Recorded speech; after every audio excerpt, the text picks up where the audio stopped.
In this video, we're going to begin by finding our vanishing point for our 1-point perspective window drawing. The easiest way to do this is to place it in the middle. The easiest way to find the middle is to take your ruler and line it up with opposite corners on your rectangular paper and connect and draw a diagonal line. I'm going to do that on the other side.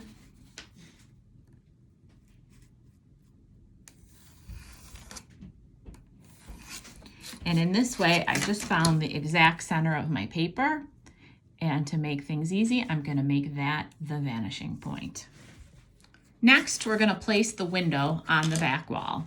To create the window, I'll first draw the right side of the window. I'm going to line up my ruler parallel to the edge of the paper so that I get a very vertical line.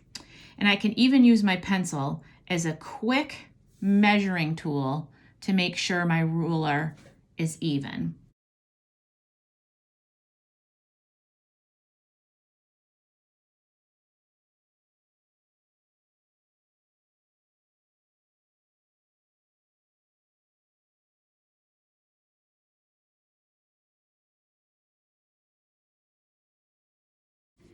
The window is on the back wall, and now I need to determine how big the back wall is because I want to be able to see the side walls, the ceiling, and the floor. So I'm going to repeat the window process, but a little further out.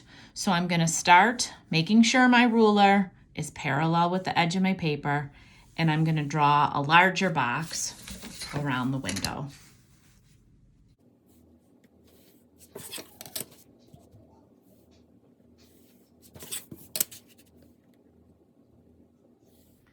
So I've actually done a second one on a larger sheet of paper so that I could have more room between my window, my back wall, and the side wall. In this way, I can have more detail on the side walls, on the ceiling, and I really would like to either put a rug or some floorboards on the floor. We put our vanishing point in the middle of the window, and we have areas on 4 sides that are going to recede to that vanishing point. Everything we draw is going to look larger, closer to us. So if something is sticking out, where it is sticking out furthest, closest to us, is where it's going to appear larger. And then it's going to recede back.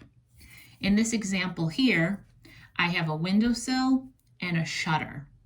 And everything on this side of the window, this happens to be the left side, we're going to draw the vertical lines parallel to the vertical of the windowsill. So those will never have to really worry about the vanishing point. Anything that we would normally draw vertical here, we're going to draw parallel and vertical. Anything that is the top and bottom of a vertical thing on the sides of the window, those things are going to recede to the vanishing point. So you get the appearance that things are getting smaller in the distance. On the top and the bottom of the window, it's done a little differently. Anything that is a horizontal is going to remain perfectly horizontal or parallel to the top and bottom of the window. Anything that is the side of those objects is going to recede to the distance. Okay, so how to actually draw that windowsill and shutter. You need to keep in mind that you are facing the front of an object. So the part that is sticking out at you is just drawn like a simple shape, like this window, a flat shape. So if I'm going to draw the windowsill, the flat edge that is sticking out is simply going to be a long rectangle. So I'm going to start to plan that long rectangle with my horizontal lines. Because I'm either above or below the window, all horizontals just remain horizontal. And my sides of an object are going to recede to the vanishing point. So here's the top of my windowsill, and I can use the guideline that's already there because I didn't erase it yet, but my ruler would stay on the vanishing point, and I would draw in the side of this windowsill. Again, ruler on the vanishing point and draw in the other side. The front shape is a flat shape, so it's just going to be a regular rectangle. So I'm going to draw the little front sides of that, and there is my windowsill. It's a flat shape because it's facing me, and then the sides appear to be receding in the distance. The sides you can think of as vertical lines, but because they're either above the window or below it, all verticals above or below are going to be drawn to the vanishing point. It's a little different on the left and right side. On the left and right side, again, shapes closest to me, facing me, are going to appear flat like the window. So I'll do the couple of guidelines for the front of the shutter that's facing me. It's really the side of the shutter, but it's the part facing me. And that's going to be a regular rectangle. I'll fill it in the sides of the rectangle here and here with the ruler in a minute. Those are vertical lines, and this time vertical lines stay parallel with the window because the side of the window is vertical. So just constantly use your window as the guide. If you're at the part of the window that is horizontal, like the top and bottom, then your horizontal lines stay horizontal. If you're on one of the sides, like the sides of the window, the verticals stay perfectly vertical. Then the other lines, the lines that would normally be horizontal on the sides, are going to recede to the vanishing point. So I'm going to keep my ruler on the vanishing point, and I'm going to draw the top of the shutter. I'm going to keep my ruler to the vanishing point, and I'm going to draw the bottom of the shutter. And then again, this part that is sticking out is a flat shape because I'm facing it like the window. And so I am just going to do a regular rectangle. So now I'm going to use my ruler. I have a nice regular shape, and then it's going to be what would have normally been a horizontal line because I'm working on the side of my window. That's going to recede to the distance. Again, anything on the bottom or the top, the horizontal stay horizontal. Anything on the left or the right, the vertical stay vertical. The next object we will draw will be a chair in front of the window. So I thought it might be a good idea to really take a good look at a chair in front of my craft room window. I'm the viewer, so as in 1 point perspective, I am facing the front of the object. Anything that is closer to me appears larger than things that are further away. So for the chair, the front legs appear larger than the back legs. I think you can see this most dramatically with the seat. The front of the seat appears much wider than the back of the seat. That's because it's closer to me. The front of the seat and the back of the seat are both horizontal lines, and they're under the window. So they're going to be drawn as parallel horizontal lines. But the sides of the seat will be drawn back towards the vanishing point, and that will create the effect that it is getting smaller in the distance, or it is receding toward the vanishing point. Okay, now we're going to begin the chair. The chair sits in front of the window, and in the example you can see here, it is somewhat underneath the center point, which is right here, the vanishing point or the center of the window. And I'm going to start with this bottom part of the chair. And the chair is similar to the window in that it's facing forward, and so it's just going to be drawn in sort of a simple shape format. Same thing with the back of the chair. It's this part of the seat that really is going to give us the perspective effect. So I'm going to start just with the front of the chair, and I'm going to place some legs. Now I'm just going to draw some rectangles for my legs, and I could always make them fancier later if I want. So I've got 2 lines there, and maybe I'll make the chair this wide. I'm just putting some parallel vertical lines for the legs. Now, that doesn't mean I couldn't go fancier after. I could definitely have this leg do something fancy later, like that. and adjust. I just wanted to get a basic shape. So, you know, I could have a fancier chair later. And then just like the front of the windowsill, I'm gonna do the front of the seat of the chair with a rectangle. So I'm gonna draw a horizontal line and another one. And just like the front of the windowsill, I'm gonna connect it. And so now I have my front legs, which again could be fancier if I want. I don't really know what I want yet for front legs. And I have the front of the seat. Now it's the sides of the seat that I'm gonna need to use the vanishing point. So I'm gonna go from the corner of the front of the seat, and I'm gonna put my ruler on the vanishing point and on the corner, and I'm gonna draw a line back to however far I want the seat to go. I wanna stop at that windowsill. And then I'm going to do the other half of the chair.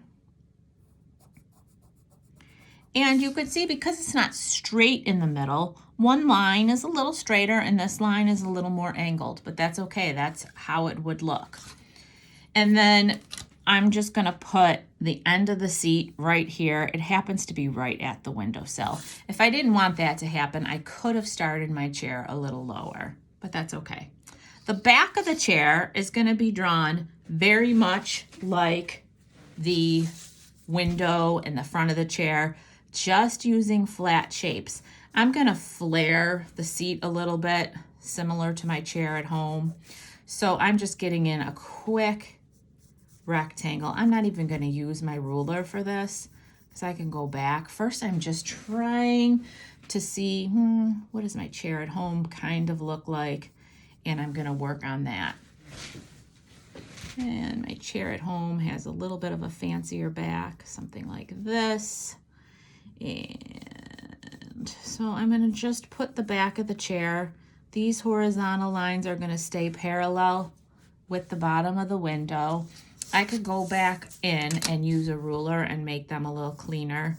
It's just that for the sake of sketching what I want my chair to look like, I wasn't worried. That is the back of my chair. And again, I can do whatever I want. I can round these. Fancy it up however I want. But that's the back of my chair. So I have the seat. It's looking somewhat like it's going back with perspective. And then I have the front legs and the back, which are just drawn flat. Now I need to get the back legs, and the best way to get the back legs is to use the back of the seat. So I'm going to take the back of the seat and I'm going to draw right through it just to get the first part of the leg so that you can see. So this would be the back leg here. And let's just pretend it has sort of a round foot like this one. And I went through because I wanted to show you that I'm starting at this corner here, but then I would erase. And you could see that it's going to be end shorter because it's further back in the distance. And the edge of the leg is going to be with the edge of this seat.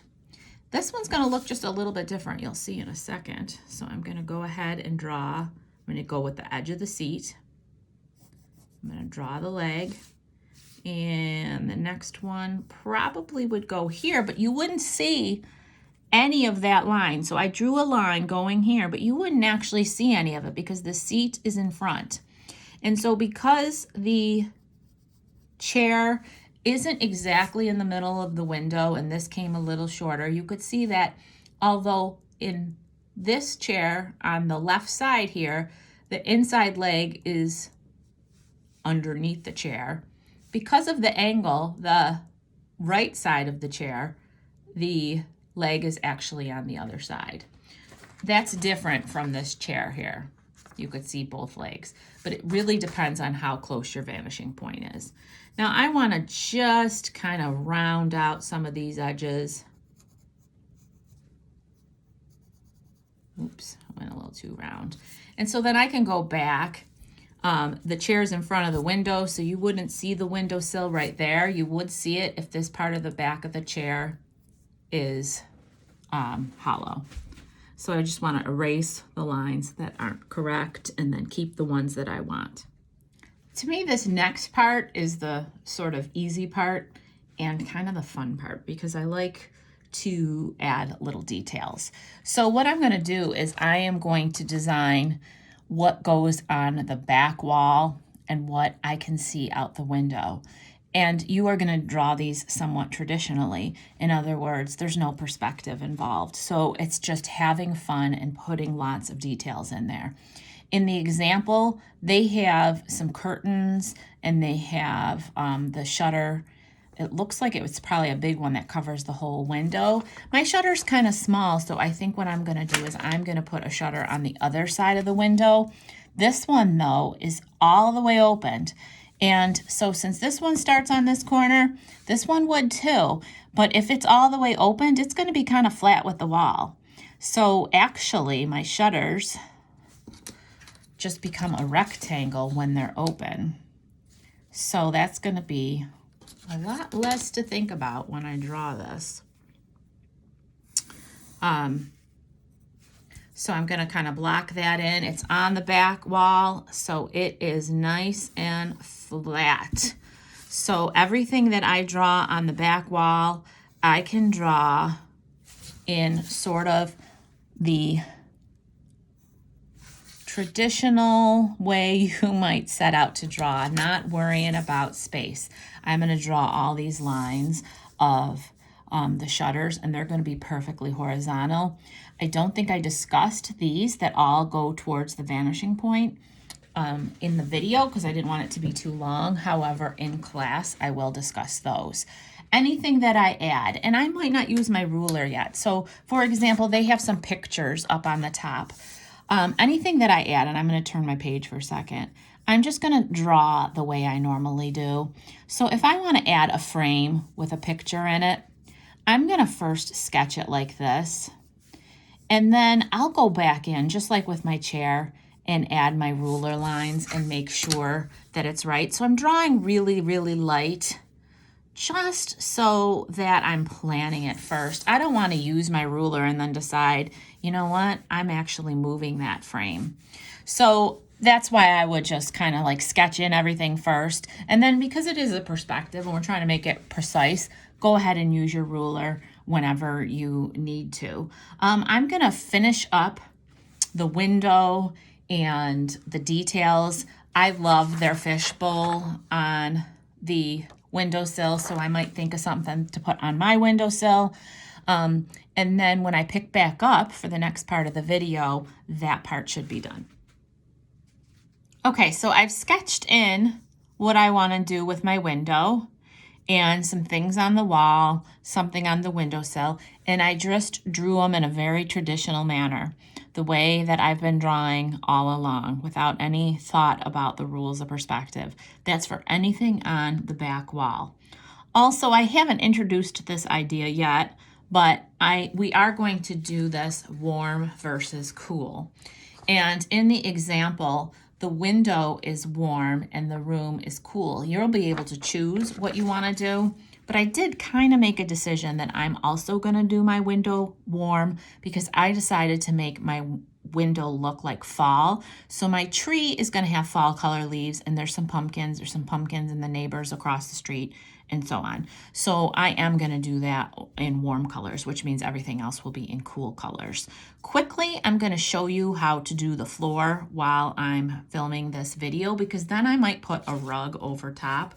If you want to have floorboards, like a hardwood floor, if you're going to do them horizontally, they would be horizontal with the back wall and you wouldn't have to worry about it. But since I am going to do them vertically, I'm going to use the vanishing point for my hardwood floors.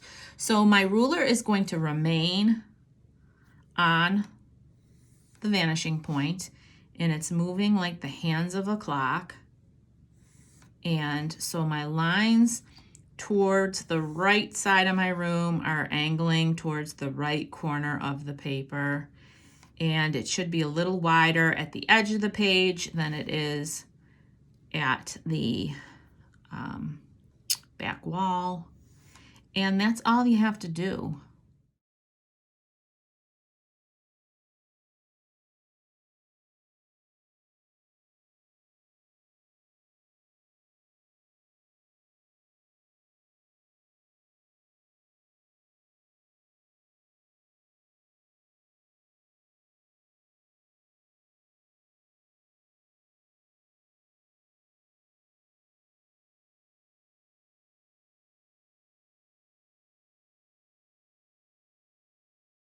But I did them lightly because the way I would like to do the carpet is I'm going to have it off the page, and I think I'm going to do kind of a round carpet. So honestly, a lot of that work that I just did is going to get erased.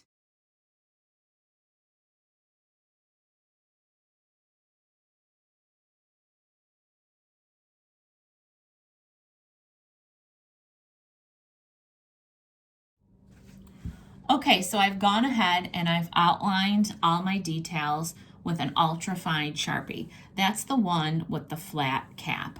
I think it just makes the details sort of pop. And the last step of the project will be to create any kind of details that you want on the left and right side walls. And that is going to be done by doing anything that is normally going to be drawn vertically by going parallel to either the edge of the paper or the back wall. Anything that is vertical, again, goes parallel to the back wall or the edge of the paper. Anything that you would normally draw horizontally, you would use the vanishing point in the middle of the paper. So let's draw a quick frame over on this side wall. So I'm going to draw one side of the picture frame with a vertical line that is parallel to my back wall. And I'm going to have this go off the page so I don't have to draw the other vertical, which makes life easy too. And then I'm going to use the vanishing point. So my ruler is on the vanishing point, and I'm going to do the bottom edge, which would normally be a horizontal line of my frame, and the top edge, which again would normally be a horizontal line. Depending on the position on the wall, you could see that this line is much straighter than this line because it depends on where the vanishing point is. I'm going to put another one. They're not going to line up exactly just for fun. And then I'm going to go ahead and anything that is the top or bottom that would normally be horizontal, I'm making sure my ruler is on the vanishing point. So those are two side picture frames. If I want to create sort of a double effect, I'm going to do the same exact thing. I'm going to create the vertical, exactly vertical, and I'm going to use my vanishing point to get the second line of the frame. And that was off just a touch because I had my ruler on the wrong side. So now I have a frame there. And I can draw whatever I want in there, just keeping in mind, if I'm going to put a picture in here, anything that I draw here is going to be a little shorter than here. So for example, if I were to have two trees in this picture, perhaps this tree would be much taller than this tree because that side of the frame is much longer than this side of the frame. And that's about it. If you want to add details to your ceiling, you can do the same thing as you did on the floor, but sort of in reverse. So if I wanted some lines on my ceiling like they did paneling, I would use the vanishing point and move my ruler like the hands of a clock. If I wanted a light fixture, I can do it just by drawing it up here, or I can have it hang down and go in front of the back wall. I will finish those, and then the last set of instructions will have to do with color, but that will take us to the end of this video demonstration.